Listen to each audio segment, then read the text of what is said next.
Do you realize that only 8% of Americans' estate plans and wills contain any charitable giving whatsoever? If a person is a faithful giver during their lifetime, why shouldn't their last act of stewardship be one of including kingdom causes and perhaps their own church within their will? And in this segment, we're going to focus upon the need to challenge the congregation to consider legacy giving. In the book of Hebrews, chapter 11, verse number 4, it speaks about the faith of a man named Abel. And it simply says this about him: even though he is dead, he still speaks. And that verse indicated the fact that even though this man named Abel was no longer living, his influence still lived on. And as we read Hebrews chapter 11, we're influenced by his faith as we read about that. I want to share with you about two people whose lives have influenced mine in my ministry. I never met these two individuals. Both of them are with the Lord now, but both of these individuals have impacted my life, and they've also impacted the churches that God has allowed me to serve in. One of those individuals is Peyton McMakin.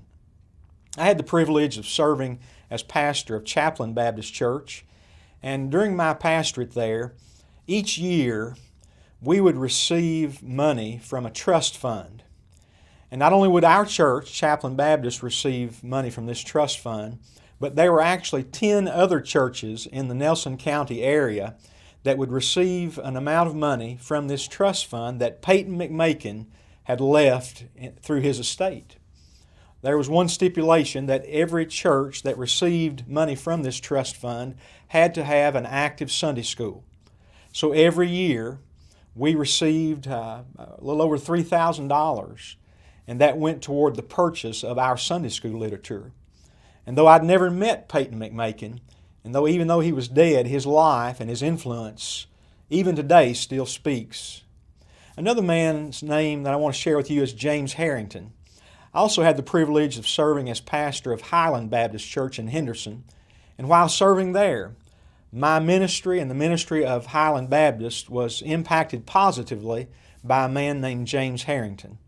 I had never met James. When I came to be pastor there at Highland, James had already passed away and gone to be with the Lord. But even though he was dead, his life still spoke. And every year we received an amount of money from a trust fund that again went toward our educational ministries. So I want to encourage you to think about developing a plan to challenge your congregation, first of all, to just establish a will. Few people have even thought this far, of developing a plan of stewardship after they die. And so I want you to think about a way to challenge your congregation to perhaps establish a will. One of the things that you can do is you can encourage the Kentucky Baptist Foundation to assist you in an Establish a Will seminar. Barry Allen would be glad to come and help you with this, does a great job. And you're going to see some contact information on the screen that will enable you to contact the Kentucky Baptist Foundation. Another good seminar that you might want to offer in your church is one titled Ways to Give to Your Church. This includes, one of the ways to give is to give through your estate or to have a legacy giving option in your will.